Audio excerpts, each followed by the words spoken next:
Para lo cual les pido un gran aplauso. Gracias. El seminario del Comité del Centro Histórico tiene como fin pues abrir campos, escuchar más voces, integrar a muchas personas que siempre tienen que aportar en nuestra ciudad.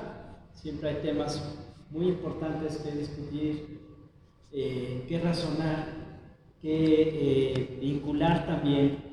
Y la doctora aquí ha sido una activista también, una gran promotora también de qué hacer con la ciudad. Y bueno, pues me voy a permitir leer brevemente su currículum para que justamente platiquemos con ella. Ella es doctora en Ciencias Sociales por la Universidad Autónoma del Estado de Hidalgo, maestra en Desarrollo Sustentable por el Colegio del Estado de Hidalgo, licenciada en Ciencias de la Comunicación por la Universidad Autónoma del Estado de Hidalgo. Ha realizado investigación en torno a temas de espacio público y ciudad desde enfoques multidisciplinarios. Alumna invitada en la Universidad Autónoma de Barcelona y el Instituto de Estudios Regionales y Metropolitanos de Barcelona.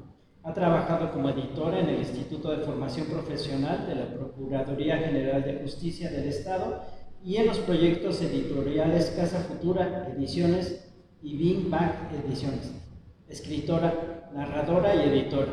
Premio Estatal de Cuento Ricardo Garibay 2018 por la obra La Noche Nunca Termina. Su obra literaria ha sido publicada en diversos medios impresos y digitales y ha sido traducida al italiano y lenguas indígenas mexicanas.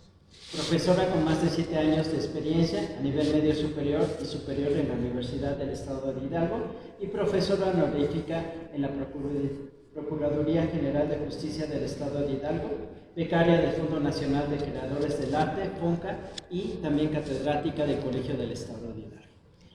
Nuevamente, muchas gracias. Muchas gracias. Bueno, pues muchas gracias a todas y todos por estar aquí. Creo que pues la labor que hace el Comité del Centro Histórico es muy importante, ¿no? Porque podemos ver que las instituciones no están haciendo ese trabajo y eso es algo que me gustaría reconocer, como también el trabajo complementario que hace la Fundación pues en prestar este espacio no solo para temas de cultura, sino también temas académicos y que están en la agenda política, ¿no? Pues yo les agradezco la invitación. Como lo comentaba el arquitecto, pues mis intereses de investigación desde hace muchos años tienen que ver con la ciudad y con las subjetividades. Sin embargo, poco a poco, pues te vas dando cuenta que al crear o al hacer estudios sociales, tienes que encontrar esa cuestión material o esa cuestión objetiva que permita hacer un aporte a los debates que nos importan, ¿no? O que se pueden traducir en algo mucho más práctico. En ese sentido, desde hace algunos meses, casi un año, he como que tornado este interés investigativo al paradigma de los cuidados. Hoy les voy a hablar de eso, de por qué hay una imposibilidad en una ciudad como la nuestra para garantizar que esta sea una ciudad cuidadora y conocer también su punto de vista como habitantes y como expertas y expertos sobre por qué tendríamos que ser una ciudad del cuidado o por qué la ciudad tendría que tornar hacia ese paradigma.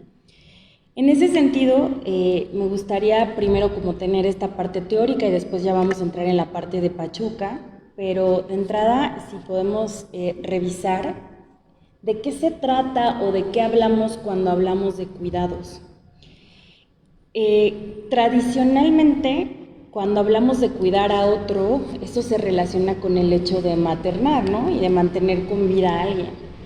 Pero el paradigma de los cuidados ha tomado como mayor profundidad y se ha extendido a pensar que los cuidados son todas las actividades que garantizan la sostenibilidad de la vida.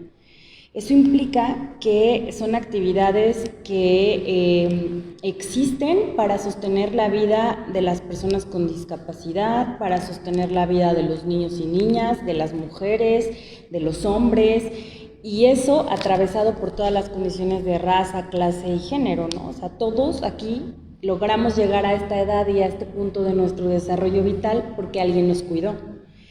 En los estudios sociales es muy conocida la anécdota de Margaret Mead, esta antropóloga a la que sus alumnos le preguntan que cuándo cree ella que inició la civilización. Y el punto que ella dice es que la civilización empezó cuando encuentran un fémur que había estado fracturado y se curó. Y dice, las sociedades fueron civilizadas cuando entendieron que tenían que cuidar al otro y proteger al otro, ¿no? Entonces, este paradigma de los cuidados justamente va a eso, a saber que como sociedad tenemos que cuidar a las y los otros en este sentido de la sostenibilidad de la vida. Y es curioso porque este paradigma no habla de la vida digna. Es como solamente con que logres mantenerte con vida, estás siendo, digamos, una persona que es cuidada. Pero vamos a ver de qué se trata esta lógica, ¿no? En una sociedad hay personas que cuidan por el propio orden social y hay personas que necesitan cuidados. Son dos entes, digamos, o dos polos de una ecuación que es muy controversial.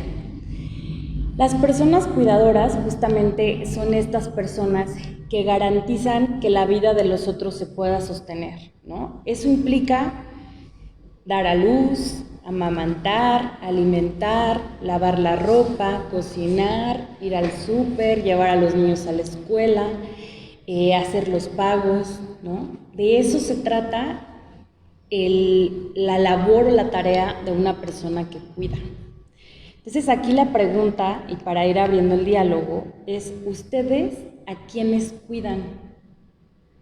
Y allí vamos a ver que el rango es muy abierto, porque no solamente se cuidan a los hijos, ¿no? Se cuida a un padre enfermo, a un amigo, a un familiar, a un vecino, ¿no? A una pareja, ¿no? Entonces aquí es como ir reflexionando, ¿a quiénes cuidan ustedes? Y la otra cara de la moneda es a ustedes quienes los cuidan o los han cuidado. Y vamos a ver que en estas respuestas es una cosa que está muy feminizada, ¿no? Tradicional y culturalmente, las responsables del cuidado confundido con cariño y con amor, pues es de las mujeres. Entonces vamos a ver cómo eso también es algo que ha estado rompiéndose últimamente, pero cómo todavía no encontramos igualdad en ese sentido. Este dato que les presento aquí es la tasa de participación en el cuidado según el sexo, según la ENACIC, que es una encuesta que hace INEGI para explorar las prácticas de cuidado en México. Y el dato de la única encuesta que se ha hecho hasta el momento dice que las mujeres somos responsables del 75.1% del cuidado de los demás, ¿no? Entonces, ¿esto qué nos dice de una sociedad que en el cuidado pues deposita una serie, digamos, de arquetipos culturales que corresponden a lo femenino, ¿no? Entonces, es bien importante ver cómo esto se traduce a un tema de urbanismo y de territorio, ¿no? Porque ahora pareciera muy abstracto, ¿no? Esto cómo se relaciona con la ciudad como contenedora de un proceso social. Entonces, tendríamos que pensar ahora en estas cifras, porque son muy interesantes al momento de reconocer la carga de cuidados que tenemos las mujeres y cómo eso contrasta con la forma y el diseño de la ciudad, ¿no? Aquí, pues las cifras vuelven a ser muy representativas, pero algo que debemos tomar en cuenta es que en este país hay un cuarto de la población que necesita ser cuidada. Eso quiere decir que o son infancias o son personas con alguna discapacidad o una enfermedad que puede comprometer la autonomía o incluso, por ejemplo, la enfermedad mental, que es algo que no se ha estudiado en este país, ¿no? Cómo la enfermedad mental o la depresión y la ansiedad pueden ser incapacitantes. Y aquí también me atrevo a hacer otra pregunta, ¿no? El autocuidado también es un supuesto del paradigma de cuidar. ¿Qué tanto ejercemos ese paradigma y qué tanto para nosotros mantenernos con vida somos capaces de hacer todo eso? Y además la pregunta, cuando la sacamos del tema de género, es ¿somos capaces? O sea, ¿quién aquí, hombre o mujer, de principio a fin, lava su ropa, hace su comida, hace sus compras, viaja por sí mismo, ¿no? Tendríamos que pensar en eso para empezar a entender cómo funciona esto cuando se traduce en temas de movilidad o de territorio. Aquí vamos a ver cómo surge entonces este paradigma que es bastante teórico, pero obviamente está basado en esta división sexual del trabajo en la que se dice por qué nos han dicho que si las mujeres queremos a los demás tenemos que cuidarlos, ¿no? Y cómo eso se traduce en el sistema económico en algo que no se contabiliza. Y por eso hoy en día a la política le gusta mucho hablar de salario rosa, violeta, de esta idea de cómo o cuánto cuesta que nos cuiden, ¿no? O sea, cuánto cuesta que tu mamá te escuche después de haber lavado la ropa todo el día porque estás estresado. De eso se trata el paradigma de cuidados, ¿no? ¿Cuánto cuesta que tu pareja lave su propia ropa, ¿no? Entonces, eso no solamente tiene una implicación de género bien importante y también de clase social, porque no ocurre la práctica de cuidados igual en todas las clases sociales, y también tiene que ver con la forma en la que la ciudad contiene los procesos de cuidar, ¿no? Entonces, este paradigma en realidad pues surge de muchas perspectivas feministas que proponen desde la arquitectura, desde el urbanismo, desde las ciencias sociales, repensar la forma en la que como sociedad nos hemos cuidado los unos a los otros, ¿no? Entonces, acá hay un esquema que este esquema resultó de un ejercicio que hicimos en el Instituto Municipal de las Mujeres sobre cómo entendíamos el proceso del trabajo de una mujer que es servidora pública, ¿no? Y que tiene un ingreso de servidora pública en el estado de Hidalgo. Y esta fue la lógica, ¿no? O sea, a ver, hay una necesidad laboral que tiene que ver o que lo que genera es una inserción, va así, ¿no? Las mujeres que cuidan muchas veces tienen que renunciar a los trabajos de manera formal porque no tienen tiempo, porque los trabajos formales no te dejan amamantar, no te dejan dormir a tu hijo, no te dejan cuidar a tu esposo, ¿no? Entonces, cuando hay una condición de renuncia al sistema formal de trabajo, lo que pasa es que hay empobrecimiento, que hay falta de seguridad. La voy a regresar tantito, ¿verdad? Que cuando se entra en la informalidad, pues no hay acceso al seguro social, por lo tanto no hay acceso a la vivienda, por lo tanto no hay acceso a la pensión, ¿no? Entonces tenemos que pensar en la trayectoria vital, cómo eso afecta, ¿no? Hay mayor vulnerabilidad a las enfermedades, que eso va aunado a que recientemente se publicó una encuesta que dice que en México las mujeres tenemos la mayor parte de las enfermedades autoinmunes. Y eso tiene que ver con estas prácticas sociales, ¿no? que cada vez desgastan más a cierto grupo de mujeres. No voy a decir que a todas, ni tampoco vamos a hablar como desde esta generalidad, pero bueno. Eso, ¿qué es lo que genera? Que haya mujeres que necesiten insertarse al trabajo formal y que entonces haya un ciclo, ¿no? Entro al trabajo formal, el trabajo formal no me da las condiciones para cuidar, entonces tengo que ir al trabajo informal, entonces pierdo todos los derechos que el trabajo formal me da y por lo tanto hay una ruptura ahí de todo el acceso que yo tengo a los derechos que pueden generar estabilidad en mi vida y que me van a permitir cuidar a los otros y que van a retardar el hecho de que yo necesite que me cuiden. Eso es muy importante y hoy vamos a hablar de eso, de autonomía, porque la autonomía corporal pues es una cuestión que choca y que cruza con cómo se diseñan las ciudades, ¿no? Con cómo llegamos a la escuela, con cómo llegamos a un hospital, con si tenemos un hospital cerca o no, ¿no? Entonces el debate ahora sí va a hablar de la ciudad en este entendido de que Pachuca es una ciudad media que ha tenido un crecimiento vertiginoso a partir de la década de los 90, que su desarrollo ha sido al sur, que en este espacio se concentran patrones de movilidad que no se habían visto, que ese crecimiento ha generado que exista una lógica de transporte muy particular y que eso, aunado a la falta de información y de diagnósticos en la ciudad, nos hace pensar en una ciudad imposible, ¿no? Por eso el título de la ponencia es una ciudad posible sería una ciudad en la que podamos cuidar y ser cuidados. Pachuca no tiene esas condiciones porque ni siquiera hay información. Hay un proyecto que se llama el Mapa Nacional de Cuidados, al que yo entré, si podemos checar. No hay datos a nivel municipal. Los datos, a nivel municipal ocurren en 3 categorías de manera muy general. Para Pachuca, estos son los datos en el Mapa Nacional de Cuidados que habla de la tasa de cuidados por cada 100,000 habitantes, ¿no? Entonces, lo que vemos aquí es infancias, el otro indicador no lo alcanzo a ver. Tasa de demanda de 165 años. Ok. En estas tasas de cuidado estamos hablando de infancias y de personas en la tercera edad. Si se dan cuenta, hay mayor necesidad de cuidados de las personas mayores de 60 años, ¿no? O sea, como que el tema de las infancias está resuelto porque hay guarderías, porque hay hospitales, porque hay escuelas públicas y privadas, y porque también hay una cadena que sostiene el cuidado infantil, ¿no? La hermana que si no trabaja te cuida a tu hijo, la prima, la amiga. Entonces, vamos a ver cómo estos polos de infancia y vejez van a ser bien importantes al momento de pensar la ciudad en unas imágenes que traigo, ¿no? Y hay una tercera categoría que también es la de discapacidad. Entonces, si podemos ver, estos 3 grupos son los más vulnerados en el sentido de que necesitan ser cuidados por otras personas porque su autonomía corporal está comprometida. Infancias, discapacitados y personas de la tercera edad, ¿no? Vamos a ver. Estos son los datos o el ranking de municipios en Hidalgo de la necesidad de cuidados. Aquí no aparece Pachuca, curiosamente.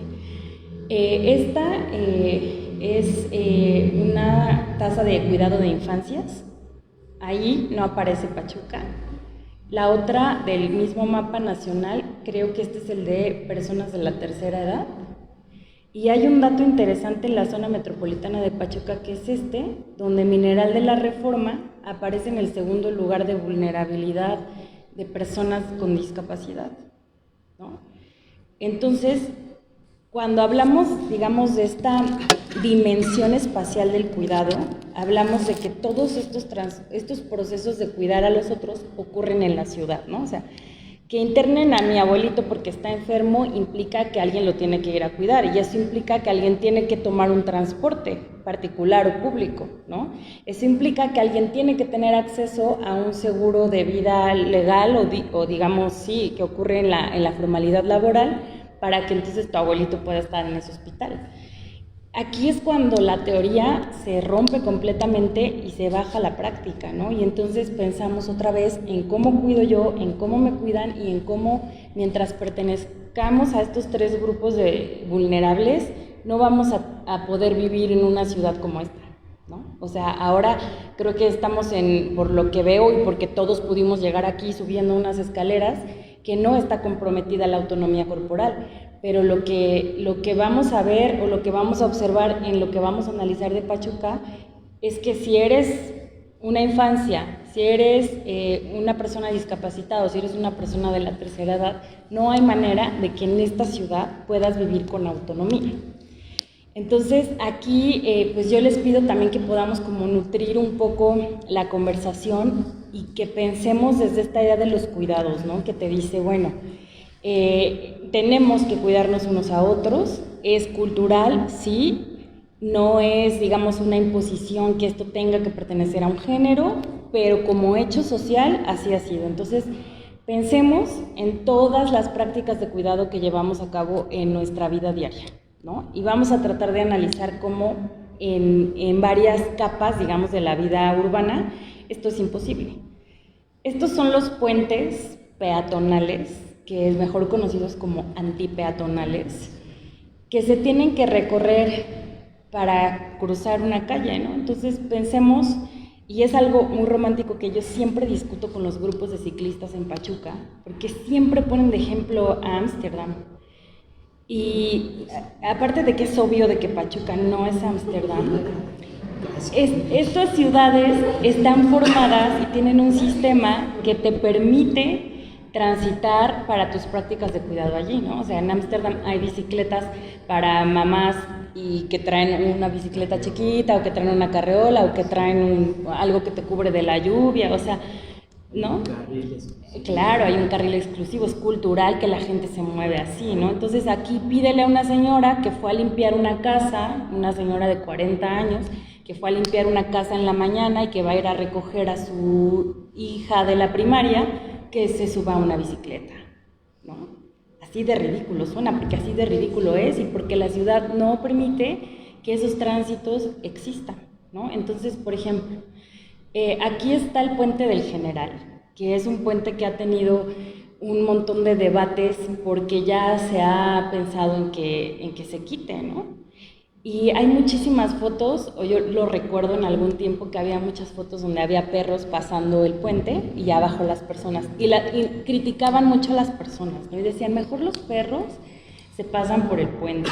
Bueno, los puentes son antipeatonales, ¿no? Porque son capacitistas. Exigen que tu cuerpo esté en las mejores condiciones para poder usarlo, ¿no? O sea, una persona con un bastón es muy difícil que pueda atravesar este puente, ¿no? Ahora, es un puente que está en una zona de hospitales. Vas a subir ahí con una pañalera y tu bebé que acaba de nacer para tomar un taxi del otro lado, una silla de ruedas, o sea, ¿cómo se va a hacer ese tránsito, no? Y cómo los puentes que surgieron a raíz del Tusobús son absolutamente violentos con la corporalidad humana, ¿no? Y con el tiempo, además cuando hablamos de cuidados hablamos de tiempo, ¿no? Hoy en día se habla y se hacen muchas reflexiones, no sé, de filosofía y de este nuevo capitalismo, pues que el tiempo es el valor ahora en el que se mide la riqueza, ¿no? Entonces, si tu ciudad te quita el tiempo, entonces te está empobreciendo, ¿no? Si tienes que salir de tu casa 10 minutos antes para caminar ese puente, entonces tu ciudad está haciendo que seas más pobre, y eso es algo estructural que se puede resolver desde el diseño urbano, ¿no? Este es un ejemplo, ¿no? Ahora, vamos a pensar, también es debatible porque, o sea, no podemos poner en duda la funcionalidad de este transporte, ¿no? Que incluso decimos, bueno, que regresen todas las combis, ¿no? Porque eran rutas más fáciles de tomar, tenían muchas más alternativas, etcétera, ¿no? Pero otra vez, ¿no? Pensemos, y además estas imágenes son bien reveladoras, porque ¿quiénes son? Quienes llevan niños, ¿no? Son mujeres que llevan a niñas y niños a la escuela. Ese es un patrón de movilidad que no se mide. En Hidalgo no tenemos ni una sola encuesta de movilidad que nos diga cómo nos transportamos los hidalguenses. No existe. Las encuestas de origen-destino, aquí, no, si hay una consultoría que lo quiera hacer, yo creo que tendría mucho éxito si gana pues no sé, ¿cómo se llama el contrato con algún gobierno? Porque realmente sería bien poderoso contar con esa información, ¿no? Por ejemplo, hoy en día ya muchas personas del sur de Pachuca casi que entran en la categoría de commuters, que son estas personas que hacen más de una hora en transportarse a su lugar de trabajo, ¿no? Y eso ocurrió también porque hubo un cambio en el sistema de transporte. Entonces ahora hay que alimentar una serpiente gigante que según te va a transportar de manera rápida, cuando en realidad eso no ocurre, ¿no? ¿Cuáles son los problemas? Hay ese paradigma, ahorita lo vamos a presentar de manera más precisa, que se llama la movilidad de los cuidados, ¿no? Es eso, es como garantizar que para las prácticas de la sostenibilidad de la vida todos nos podamos mover con comodidad y con seguridad. Les decía, ver un papá que va por sus 2 hijos a la secundaria en la tarde, que salió él de trabajar y lleva su herramienta, no va a agarrar una bici, ¿no? Para ir ahí, y luego le va a tomar una foto y la va a subir a Instagram, ¿no? Eso no hacen las personas de la fuerza de trabajo en este país, ¿no? Entonces, aquí también hay una imagen muy reveladora que es pues, un trabajador que trae un bastón, ¿no? ¿Cómo te subes con un bastón a la combi? Por eso les decía, el transporte en la ciudad es capacitista, o sea, tienes que estar en tu mejor condición corporal, porque si no puedes estar en el mundo con esta escala humana occidental que hemos inventado, ¿no?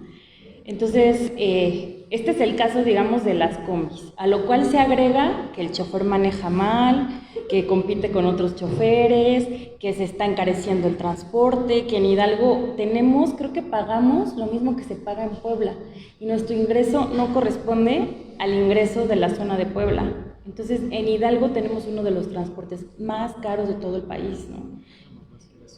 Claro, pagamos más que la Ciudad de México, ¿no? Y aparte se ha negado este acceso a nuevas modalidades de transporte particular, ¿no? Pero bueno, ese es otro debate. Y bueno, ¿qué es lo que ha pasado con el transporte Tusobús, ¿no? Algo que se habla o algo que se tiene que tratar cuando se habla de cuidados en la ciudad es que la ciudad tiene que ser permeable, es decir, que todo diseño de la ciudad tiene que permitir la vista de las y los otros. ¿Qué pasó con una de las estaciones más céntricas del Tusobús? En la marcha del 8M rompe los cristales y lo que hace la administración es llenar de cemento donde antes había cristales. Más allá del hecho que ocurrió, ¿qué tan seguro se vuelve una parada de Tusobús a las 10 de la noche si vas tú con tu prima después de venir al grito? No sé, si está toda cerrada, ¿no? Entonces, aquí es cuando hay que empezar a cuestionar cómo se construye la ciudad desde su propia naturaleza material, ¿no? El diseño con perspectiva de género y esta metodología que es el diseño para la prevención del delito, lo que dice es que la ciudad tiene que ser permeable. Tienes que hacer parques desde donde te puedan ver de todas partes, tienes que hacer paraderos que tengan confort térmico, pero que al mismo tiempo permitan que te vean los demás, porque eso es lo que te genera seguridad, que alguien te pueda ver, ¿no? Entonces, ¿qué ha pasado con el Tusobús? En este caso fue en el caso de la estación. Ahora, en el transporte público hay acoso, ¿no? Hay acoso que tampoco ha sido medido, salvo el trabajo que ha hecho una activista, Pamela Albasanto, que ha logrado como recopilar alguna información, pero no tenemos una estrategia para medir el acoso. Ahora, ¿qué es lo que hacen los transportes del BTR, como el caso del BRT, perdón, como el Tusobús? Que crean un vagón rosa. Aquí la duda y aquí el cuestionamiento es: ¿eso segrega o es una declaración de valores también, ¿no? Esta ruptura de lo femenino y lo masculino en el orden visual genera inseguridad, ¿no? El hecho de que tú vayas en un transporte en el que no pueda haber diversidad también es algo que tendría que estudiarse, ¿no? Y qué tanta inseguridad eso nos puede generar.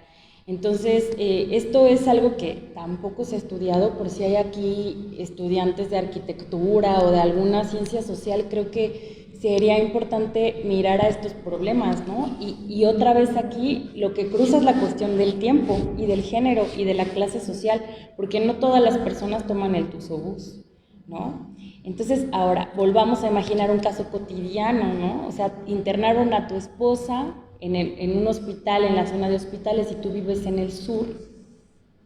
¿Cómo le vas a hacer para viajar todo ese recorrido, para agarrar tiempo y energía, además vital, para cuidar a alguien en un hospital? ¿Cómo te regresas a tu casa? ¿A qué súper pasas a comprar lo que te hayan pedido para que esté bien? ¿A qué farmacia, no? O sea, de eso se trata pensar la ciudad de los cuidados, de esas cosas que hacemos cotidianamente, día a día, ya sin estas conceptualizaciones, ¿no?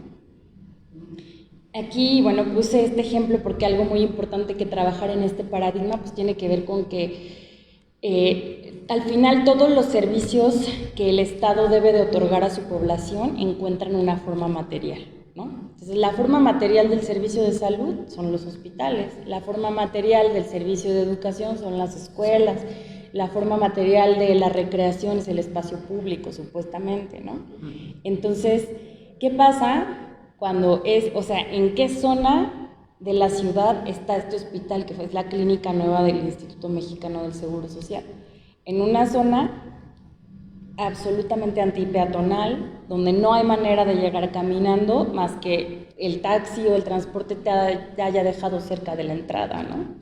Entonces, esto también vulnera a las personas para garantizar el servicio de acceso a la salud pública.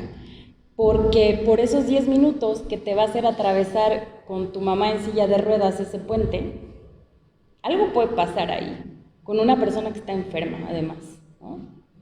Y como ocurre fuera del hospital, entonces ya hay una pérdida de todos los derechos que el Estado debería garantizarte, ¿no? Entonces, creo que lo más difícil de pensar este paradigma es que a todos nos va a pasar. Todos vamos a necesitar que nos cuiden. Y entonces eso va de la mano de pensar el envejecimiento poblacional y cómo la ciudad no se adapta a esa necesidad que va generando el envejecimiento de la población, ¿no? Aquí hay otro ejemplo que es pues esta conocidísima zona de hospitales, donde también hace tiempo publicó fue el Instituto Municipal, creo que se me fue el nombre, pero responsable de transporte, de movilidad, que la ciclovía nueva iba a estar en esta zona. Entonces, habría que pensar como que bajo qué lógica, ¿no? Otra vez pensamos, ¿la de Ámsterdam o cuál? Porque no es, o sea, esta zona ni siquiera es caminable, ¿no? Entonces, los tránsitos que ocurren allí son bien diversos. ¿Y por qué? Porque, uno, la dinámica que ocurre alrededor tiene que ver con servicios de emergencia. Eso rompe la lógica de la movilidad, ¿no? Eso hace que, por ejemplo, siempre tengas que estar alerta porque los semáforos no funcionan con el patrón regular que en el resto de la ciudad, ¿no? Entonces, el hecho de que hayan puesto aquí el primer semáforo para ciegos en México, bueno, en Hidalgo, no ha mejorado la movilidad del lugar, ¿no? El hecho de que pusieron una ciclovía allí por el seguro no ha hecho ni que usen la ciclovía, ni que haya una mejora en los patrones de movilidad en el hospital, ¿no? Entonces, eso va como a mostrar estos fragmentos de ciudad, donde aquí un ciclista, que es claramente como no es un ciclista, digamos, que use esto como medio de transporte, sino más como una actividad de ocio, pues ni siquiera para eso da el asfalto, ¿no? Por ejemplo, no hay tampoco confort térmico, no hay otros países que están usando corcho en las banquetas, que están generando como otra cuestión desde la materialidad, ¿no? Yo sé que en México nos enfrentamos al problema de la obra pública y de la corrupción, ¿no? Entonces, todas estas fotos que hemos visto son fotos de la corrupción en nuestro país, todas. No hay una que se salve, aquí hay corrupción, aquí hay más y aquí va a seguir habiendo, ¿no? Cuando hay una banqueta con un bache que hace que tu coche te ponches la llanta y llegues 3 horas después a tu casa, eso es una violencia que no hemos aprendido a identificar, ¿no? Entonces, hay muchas. La ciudad nos violenta todo el tiempo. O sea, este es un paso se supone que es una rampa, se supone, ¿no? Porque está cortada ahí el flujo del tránsito. O sea, ¿cómo podemos vivir en una ciudad así? Por eso les digo, la ciudad es altamente capacitista. Es más, si siquiera no tienes el peso hegemónico o el peso normativo de una persona común, ya te violenta la ciudad, ¿no? Ya no cabes, o si eres más alto o si eres más chiquito. Entonces tendríamos que pensar cómo eso sí tiene una incidencia en cómo te transportas, en dónde consumes, en dónde trabajas, en dónde vives y demás, ¿no? Aquí está, estas son imágenes de 2 parques. Uno es un parque vecinal que está en San Bartolo. Chequen cómo se rompió toda la permeabilidad, ¿no? Ese era un kiosco que tenía una fuente abajo. ¿Qué hicieron? Lo cerraron. Toda la parte de atrás, esa que se ve en naranja, era el parque. ¿Y qué hicieron? Una serie de cuartos como caballerizas que hoy están todas grafiteadas. Se robaron una fuente de agua que había puesto el municipio. Y entonces aquí tenemos esta otra cosa, ¿no? Porque cuando no eres visible para los otros, pues entonces ya no vas a correr en la noche, ¿no? Y entonces modificas tus patrones de movilidad. ¿O qué pasa en pensar en estos espacios donde alguien se puede alojar? ¿Para qué alguien tendría que vivir en una zona de parque, ¿no? ¿O cuál sería el perfil demográfico de una persona que necesita hacer eso? Entonces, es una cadena inmensa e infinita de violencias que al finalmente vulneran, y ahorita voy a explicar por qué eso es terriblemente triste, ¿no? Algo que también se nota mucho en las ciudades latinoamericanas es esta omisión del derecho a la belleza, ¿no? Nosotros creemos que no merecemos ciudades bellas y nos dan ciudades que no lo son. Este es un estudio que hice en conjunto con la doctora Patricia Medina, que es mi compañera investigadora en el Colegio del Estado, y lo que hicimos fue construir un índice de vulnerabilidad socioterritorial en la zona metropolitana de las personas cuidadoras. Como no hay datos, que también eso es bien complicado, tuvimos que echar mano de los que existen. Necesitábamos construir dos dimensiones, una sociodemográfica y una socioespacial. De los datos espaciales solo encontramos el dato de hacinamiento. El hacinamiento tiene que ver con una gran cantidad de personas viviendo en un espacio reducido. Está probado sociológicamente que esto genera produce comportamientos distorsionados de la conducta, ¿no? Desde temas como la violencia, la salud mental y la violencia sexual. Hay siempre cuento esta anécdota, si alguien ya la escuchó, pero es la doctora Feggy Ostrowski, que es una criminalista mexicana, que hizo un estudio con ratas y también hizo el mismo estudio con gente que vivía en Ecatepec. Entonces, asignó a las ratas como en la misma proporción en la que estaba asignada la vivienda en esa zona. Y justo lo que encontró más peligroso es que esa cercanía generaba comportamientos sexuales desviados. Entonces, imagínense una casa de un barrio en donde vive tu tío, tu primo, tu hija de 7 años, tú trabajas todo el día, el transporte que te lleva te hace llegar a la 1 de la mañana, o sea, ¿qué cosas se pueden dar por una cuestión espacial, ¿no? O sea, ¿cómo eso tiene tanto impacto? Porque creo que a veces no sé, la obra pública que yo veo en Pachuca es como, ¿quién la hace, no? O sea, sí fueron a la universidad, sí les enseñaron que el espacio construido tiene una consecuencia en el comportamiento social, o no lo hacen, ¿no? Eso es curioso, pero bueno. Hicimos otra categorización donde utilizamos datos demográficos. Los datos que, unidos a la teoría y que necesitábamos para hablar de la vulnerabilidad, es que no los veo aquí, pero tienen que ver con la población en dependencia demográfica, es decir, niñas y niños y personas de la tercera edad, que era lo que nos daba ahí. Después está la población con acceso a servicios de salud, que eso va de la mano de personas que tienen un trabajo formal, ¿no? No nada más se trata de que haya un centro de salud a tu lado de tu casa, se trata de que tengas un trabajo que te dé el seguro social o el ISSSTE, ¿no? La otra que hicimos es personas con discapacidad, y la última son los hogares con jefatura femenina. Todo esto pues se corrió en un modelo y lo que arrojó fue este mapa. Y algo que a nosotros nos causó mucho impacto, uno es la mezcla de vulnerabilidades, ¿no? O sea, cómo incluso en el centro de ciudades hay zonas vulnerables. Y te preguntarías, ¿por qué? ¿No? O sea, ¿por qué una ciudad tiene más vulnerabilidad que un municipio más pequeño? ¿No? Pero chequen esta cadena, si la pensamos fuera de la estadística, jefatura femenina, ¿no? Y hablamos del ciclo que veíamos hace rato. Tu mamá entra a trabajar a una escuela, pero resulta que como no tiene tiempo de cuidar a su mamá que está enferma, pues va a tener que renunciar y entonces va a tener que vender ropa. Y al vender ropa va a perder el acceso al servicio de salud y entonces va a estar esta cadena de empobrecimiento que al final lo que va a generar es vulnerabilidad social territorial para una población, ¿no? Aquí, digo, el mapa no es tan extremo, ¿no? O sea, si bien aparecen espacios que no presentan vulnerabilidad, justo esa mezcla es como la manzana podrida, ¿no? O va a generar más vulnerabilidad en toda la zona o la va a quitar. ¿Qué es lo que puede pasar? Esto es parte como de una triada de trabajos que he estado trabajando con la doctora, que miden esto también a nivel nacional y que también miden en otro trabajo la vulnerabilidad de las personas que necesitan cuidados, ¿no? Porque les decía, esto es una relación. En toda práctica de cuidado hay alguien que cuida y hay alguien que necesita el cuidado.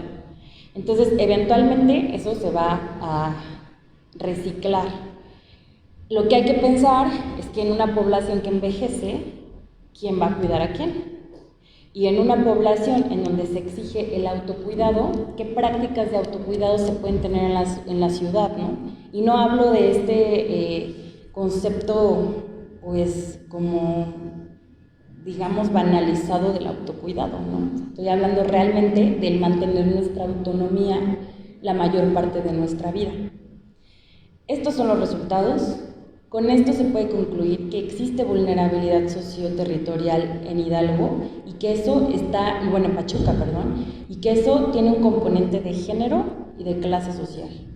Y eso es muy importante, porque al final del día, les digo, todo esto funciona como un ciclo, ¿no? El trabajo que tienes define la casa que tienes, los metros que mide tu casa, cuánto tiempo puedes estar en el trabajo y cómo te empobrece la ciudad todo el tiempo. Cada que pasa una combi llena y tú te tienes que esperar media hora para llegar a la escuela, hay algo que te está quitando la ciudad, ¿no? Cada vez que te compras un coche nuevo y a la primera vas y en un bache se te la llanta, eso también es una forma que atenta contra un patrimonio que no te garantiza el Estado, ¿no? Entonces tendríamos que pensar muchísimo en cómo entendemos, uno, las prácticas de cuidado y en dos, cómo entendemos desde la práctica de los estudios socioespaciales el poder de la materialidad de la ciudad para garantizar o coartar las prácticas de cuidado, ¿no?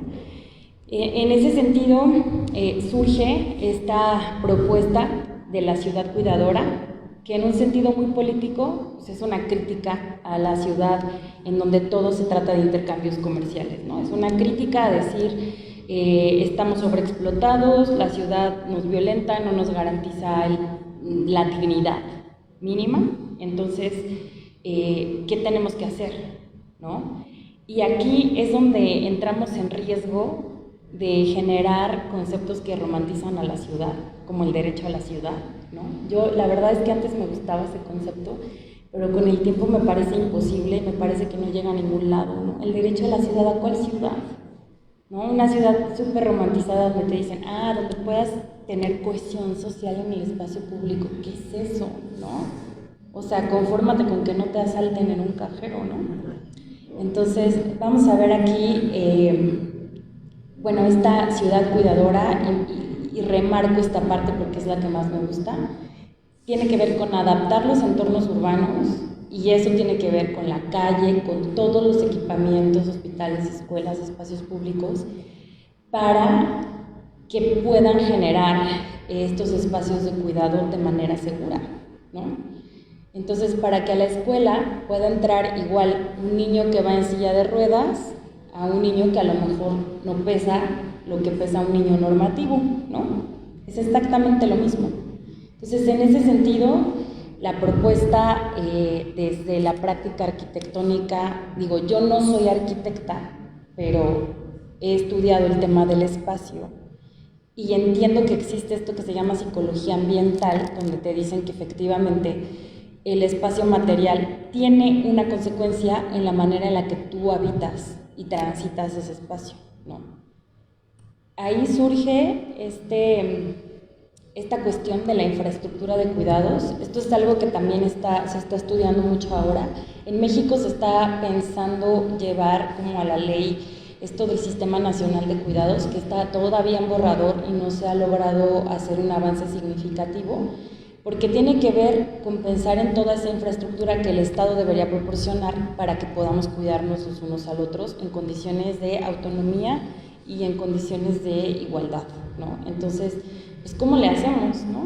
¿Cómo le hacemos en un país en el que hay muchísima desigualdad y disparidad, en donde el coche sigue siendo no solo una manera real de moverte, sino también carga con una simbología del progreso y del éxito? ¿Cómo le hacemos para pensar la vivienda, para el cuidado, ¿no? Si traemos esta tradición casi que de la Rusia ex-URSS, de los edificios y de la ciudad compacta, ¿no? O sea, ¿cómo le hacemos en una ciudad que ya está muy lastimada, ¿no? Y que ya tiene muchísimos problemas? ¿Cómo recreamos esta idea del cuidado? ¿Cómo hacemos que podamos, con lo que tenemos, pensar una ciudad que cuida, ¿no? Y que cuida a los que cuidan. Eso todavía es muy importante. Y bueno, este paradigma yo lo presento como una cuestión que complementa lo que habíamos hablado, y es esta cuestión de la movilidad del cuidado, que justamente habla de estos patrones de movilidad que permiten que sucedan todas las prácticas de cuidar a las y los otros, ¿no? Que te permitan eso, ir embarazada con tu mamá en silla de ruedas por tu perro a, no sé, que lo llevaste a bañar, no sé, ¿no? Pues que te permita ir por medicamentos en una bicicleta con la bolsa del mandado, ¿no? Eso es una ciudad que cuida, no hay nada de extraordinario ni nada de primermundista o de aspiración primermundista en eso, ¿no? Tendríamos que aprender a pensar lo latinoamericano desde justo eso, ¿no? No tenemos que europeizarlo, tenemos que hacerlo más digno para quienes estamos acá. Y bueno, a manera de cierre, y que me gustaría también abrir el diálogo con ustedes para saber qué piensan de esto, qué experiencias han tenido con esto del cuidado, es que según la teoría, según el urbanismo feminista, según la economía del cuidado, según pues los estudios que se han hecho alrededor del mundo sobre el cuidado, hay algunos consejos, ¿no?, que pueden darse, o algunas estrategias que pueden darse para que esta ciudad de cuidar sea posible.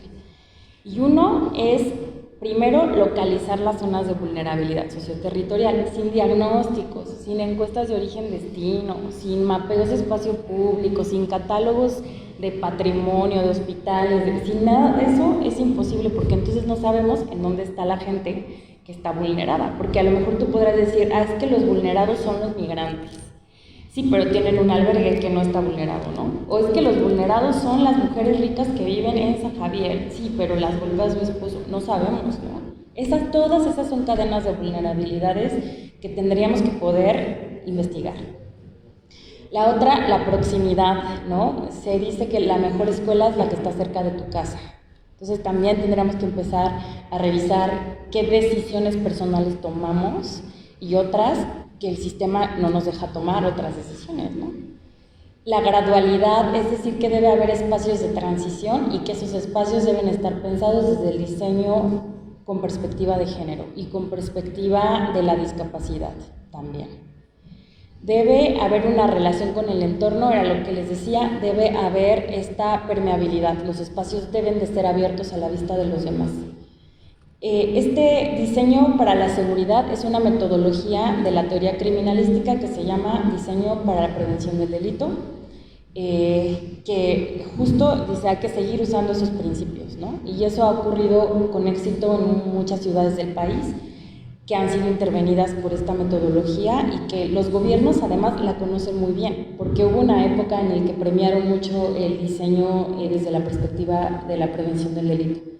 El tema de la movilidad, de pensar una movilidad real y una movilidad sobre todo que garantice el no empobrecimiento ni de la economía ni del tiempo, ¿no? Hoy lo vemos en las noticias y te dicen, si ocupas la mitad de tu salario para moverte, eres pobre, ¿no? O sea, es una realidad, no podemos ocupar la mitad de nuestro salario para transportarnos, ¿no? Entonces, ahí hay otro tema importante. Obviamente, bueno, todo el diseño con la perspectiva de género y los factores estructurales, que allí los puse como con un asterisco, porque, bueno, ¿qué podemos hacer contra los factores estructurales, ¿no? O sea, ¿qué podemos hacer contra cómo el gobierno creó un sistema de vivienda que es una maraña de instituciones, ¿no? Y es una maraña de burocracia y también de muchísima corrupción, ¿no? ¿Cómo nos metemos en que el sistema cambie la obra pública? Si es tu amigo el que te da la factura y al que le das el contrato, o sea, esos problemas estructurales pues ya nos van a quedar muy grandes, pero en términos de lo que sí podemos hacer, pues hay algunos acá que yo dejo en la mesa para que si les interesan los puedan trabajar, para que si han tenido una experiencia al respecto pues también la podamos debatir y bueno, en este sentido lo que yo concluyo es que Pachuca es una ciudad que no nos cuida, que no nos permite ser niñas, niños, hombres, mujeres, adolescentes, ancianos, discapacitados en condiciones de dignidad, ¿no? Entonces, vivimos en una ciudad violenta, en una ciudad corrupta, en la obra pública y tal vez en una ciudad imposible, ¿no? Pero bueno, acá está lo que yo quería compartir con ustedes y me gustará mucho escuchar lo que ustedes piensan. Gracias.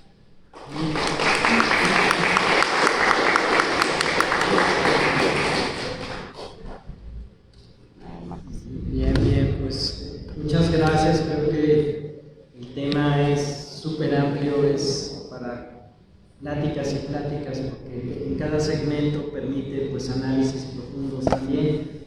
Y ese tema de qué hacemos nosotros también desde nuestras trincheras es muy interesante. No sé, ¿tienen alguna pregunta, algún comentario, Ronald? Sí. La conferencia, ¿verdad? Fue muy clara, muy estructurada, ¿no? Pero dos comentarios que me parece que a lo mejor forman parte de lo que hemos discutido en el comité. El primero es de que hay una fuente. Una cosa es lo que existe, pero hay una fuente. Y hay dos fuentes que no creo que hayan sido descritas o puestas ahí, ¿no? Una es la desigualdad, que tiene que ver con el caso estrictamente de Pachuca, ¿no? Con la eliminación o la restricción del empleo en el sector secundario, que se da a partir de los 90, mediados de los 80. Y eso implicó que se terciarizó. Pero hay varias formas de terciarizar. En este caso se terciarizó en la parte que significa mayor pobreza y informalidad. Trabajo detrás de un mostrador o la calle. Ese es un punto que creo que es importante, que tiene que ver también con otra forma de ver esto de las capacidades, que es la epidemiología. Así como trabajas, tienes riesgo de salud y tiene que ver con la mortalidad. Así también tiene que ver con este tema de la vulnerabilidad. Entonces creo que esa fuente falta. Y la otra es la orografía, que es muy clara en Pachuca, ¿no? Que es la altura. Eso se ha discutido también ahí. En algún trabajo que se hizo, la entonces de San Clemente, que era un pequeño laboratorio menor, nos confrontamos ahí con el Estado, con el municipio, pero se encontró una persona que tenía 15 años sin bajar del barrio, ¿no? Y específicamente eso era porque se propusieron cosas como las escaleras eléctricas para el barrio y para el propio mercado primero de empleo. No se hizo una propuesta. Y sin embargo, aquí es donde entra el otro punto. ¿Qué es lo que interesa o cómo se decide políticamente? El presupuesto es una decisión de política. Y yo lo recuerdo bien porque inclusive recientemente ya con la cobertura, pero eso es un liderazgo. Pero se callaron cuando justo tuvieron que en el Ben-Gurión era 3 veces más que lo que se necesitaba para un cambio en buena parte de la estructura hidráulica del barrio. Entonces, yo creo que eso de la parte de la vulnerabilidad y nada más un comentario final. Yo creo que hay suficiente estadística en Pachuca, no para detallar en términos geográficos todo. Sí hay por aquel, hay por Colombia, pero los datos de la encuesta del censo permiten hacer mucho, ¿no? Y creo que los datos de dónde está la parte vulnerable existen, ¿no? Que la actualidad ya no es la zona atrás de la región, sino la loma, ¿no? Y del otro lado, justamente, los barrios altos, que comparten gran parte de todas las variables que se figuran, casi van a estar en el mismo escalón, un poco más abajo de la loma, está menos consolidada, pero curiosamente el valor de la vivienda, de los ingresos, el tipo de personas que viven en ambas regiones, pues, la loma que es muy enorme, ¿no? Y los barrios prácticamente a veces consiguen y es imposible diferenciar. Sí, justo, pues esto nos da para ver que la desigualdad tiene un componente territorial y que la ciudad se observa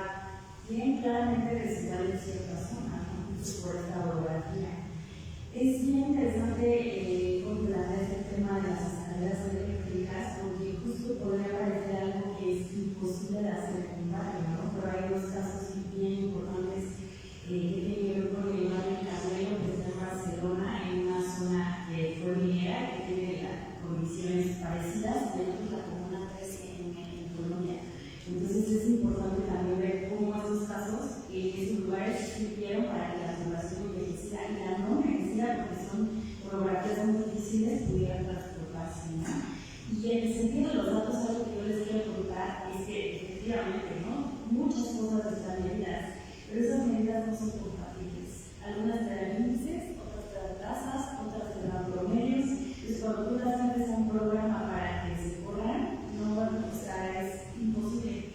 Ese es el tema con la investigación que intentamos hacer con estos indicadores, es que los datos no son compatibles. Entonces, hay que ir a buscar cuáles son los datos que sí pueden funcionar en cierto nivel de compatibilidad para poder generar un modelo de cualquier ¿no? O una estadística limpia, digamos. Pero sí, no sé si alguien más quiera comentar algo. Sí, mira, me llamó mucho la atención. Primero que la definición que tienes de cuidados, obviamente una interacción integral con lo que son movilidad, lo que son medios de transporte, lo que son problemáticas de movilidad, toda esa interacción que sabemos que en el fondo repercute en los cuidados, me llama la atención, pero particularmente en el mapa que presentas con lo que dices que tuviste tu alcance, sí me llama la atención que este mapa, por lo menos, voy a presentar un idealismo, se le hiciera llegar y presentar de manera formal a la Secretaría Pública a la Secretaría del Estado, y por lo menos, aunque sea un documento de 3, que mira, esto representa un área de atención por zonas.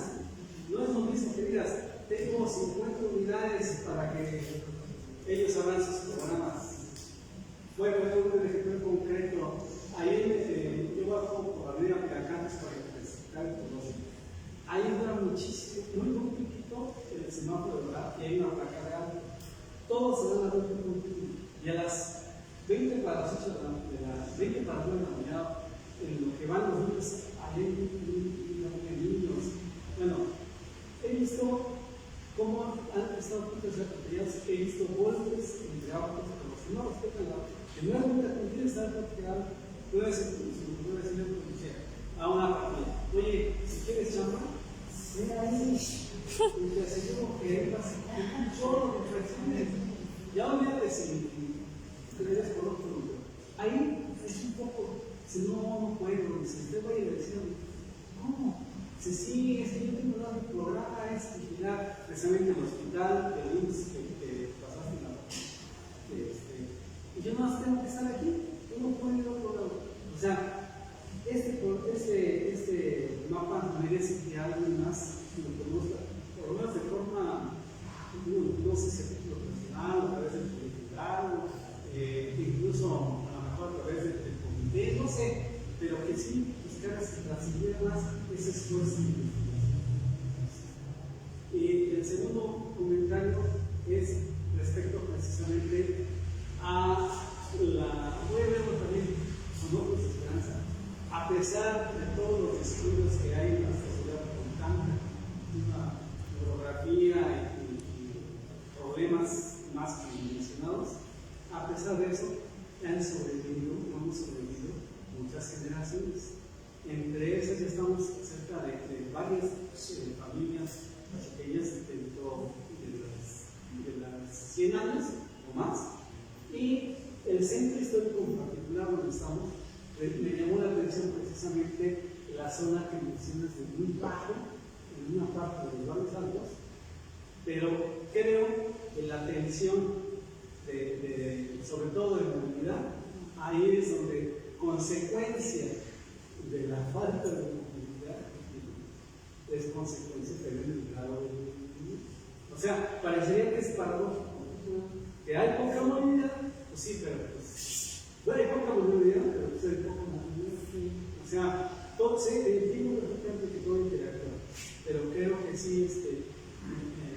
como mencionó Marco, cada uno de esos temas presta para, bueno, yo creo que un semestre de urbanismo nos queda corto para poderlo desarrollar, pero sí, el que toda tu investigación y mucha tu información trascendiera. Y no quiere decir que te van a escuchar, no quiere decir que te van a escuchar, pero sí por lo menos abrir una llave, abrir una punta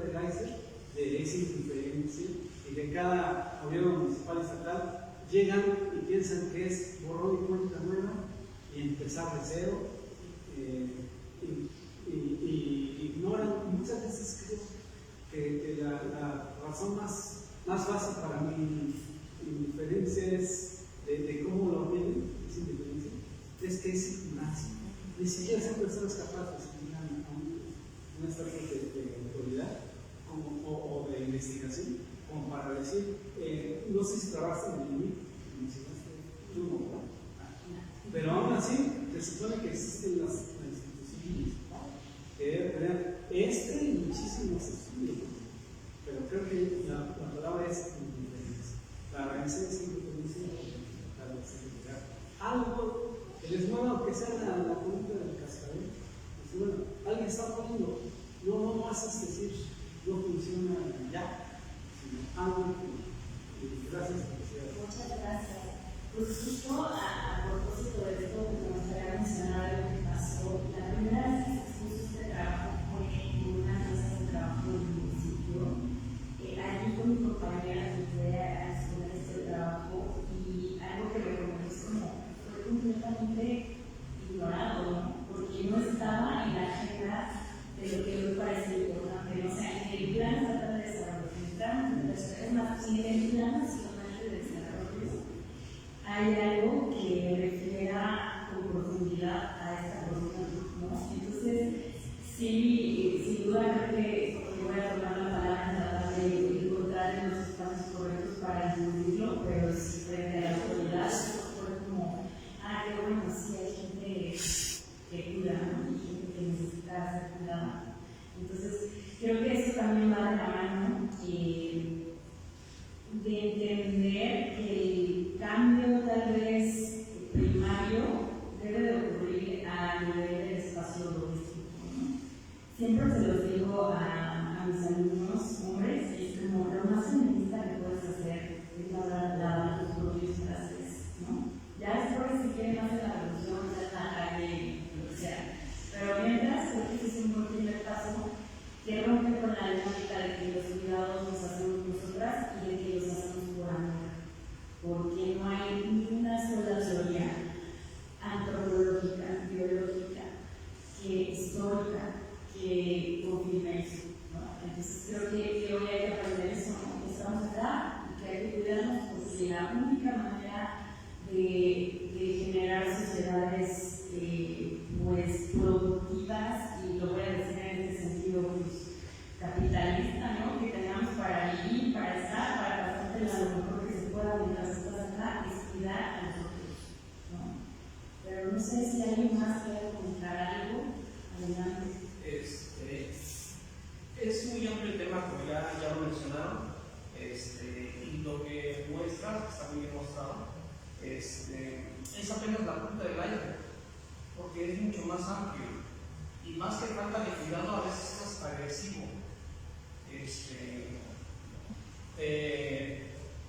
Creería que faltaron algunos temas por jugar. La glorieta 24 horas es otro tema para los peatones, para los mismos automovilistas. El seguro social que sale de fotografía también, el estacionamiento. Es increíble que no haya un lugar de estacionamiento en un lugar en donde no te vas a divertir, vas por necesidad y tienes que trasladar a tu enfermo caminando más de medio kilómetro, entonces es muy agresivo, ¿no? O sea, más que falta de cuidado es agresividad ya. El mismo clima, por ejemplo, ahorita, ¿cuántos lugares no se inundan por lo mismo? Y así infinidad de temas.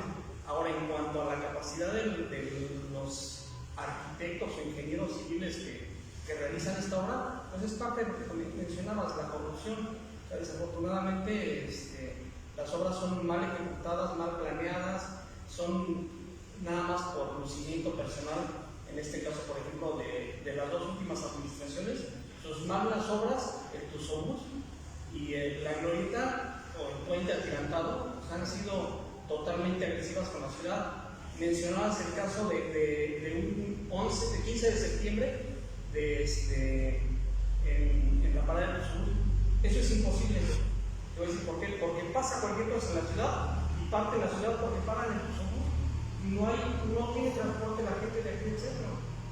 O sea, tienen que caminar ¿cuántos kilómetros de aquí a Revolución es la última parada?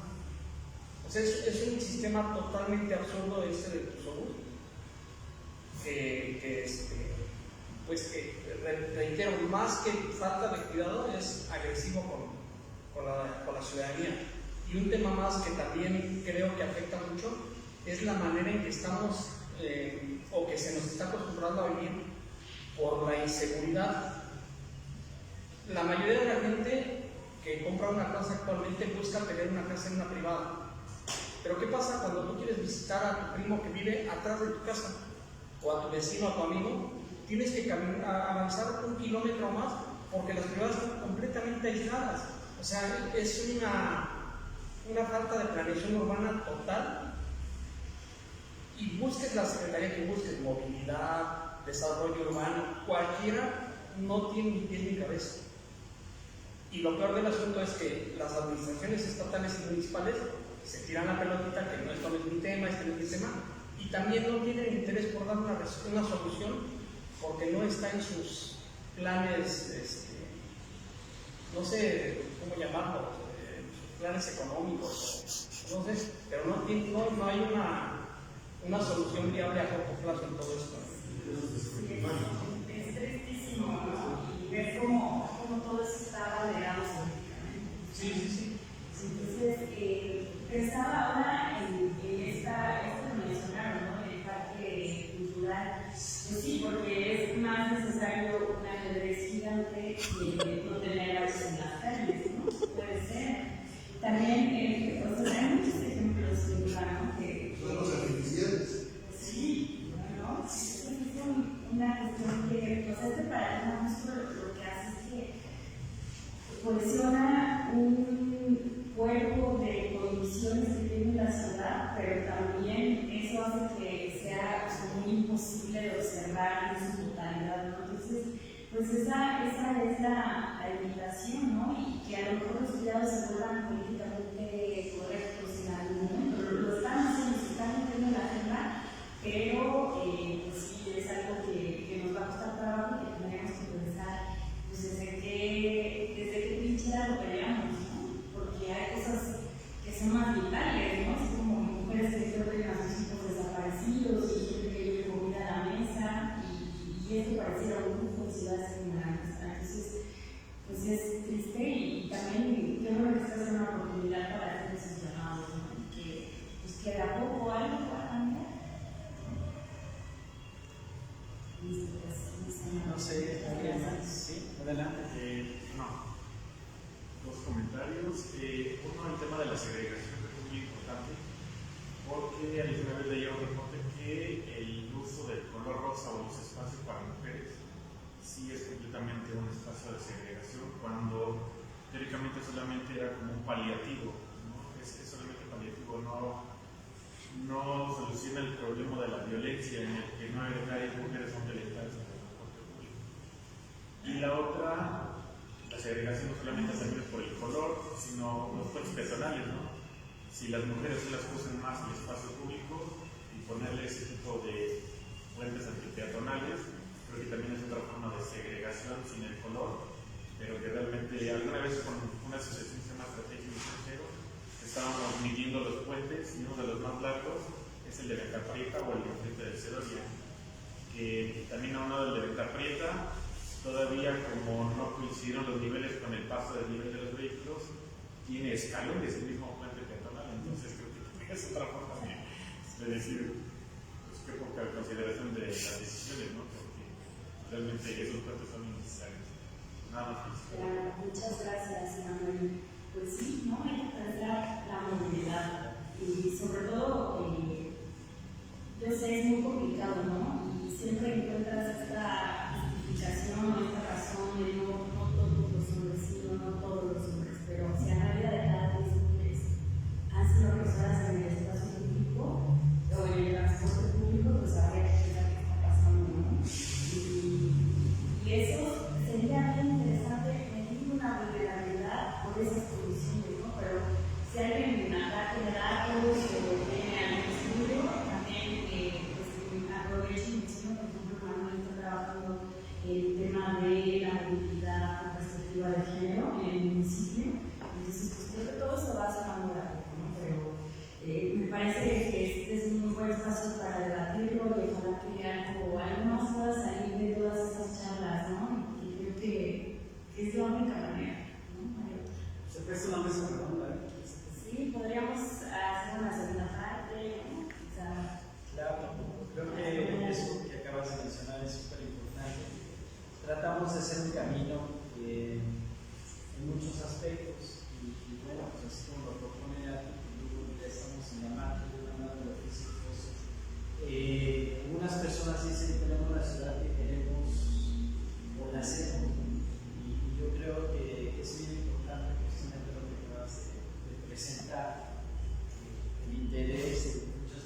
Si gusta presentar aquí también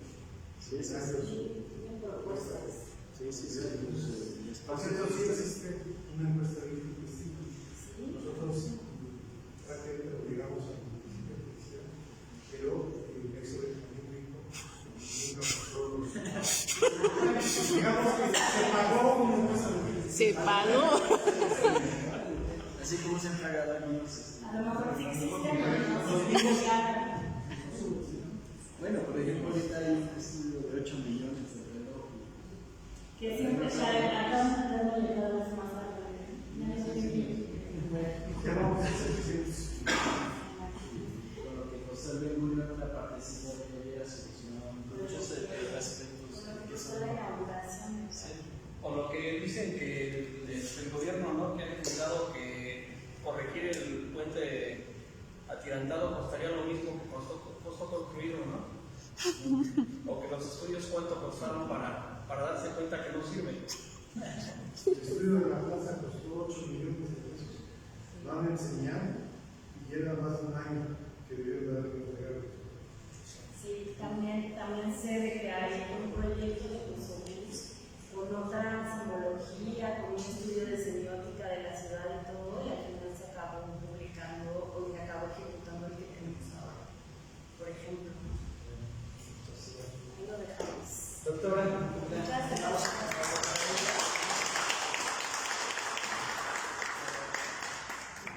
en el comité para la preservación y conservación del centro histórico le queremos otorgar el presente reconocimiento a la doctora Elida Adriana Carrillo Muedano por su valiosa participación en el seminario de conferencias 2025 por su ponencia titulada Ciudad posible, cuidar y habitar en la ciudad de Pachacú.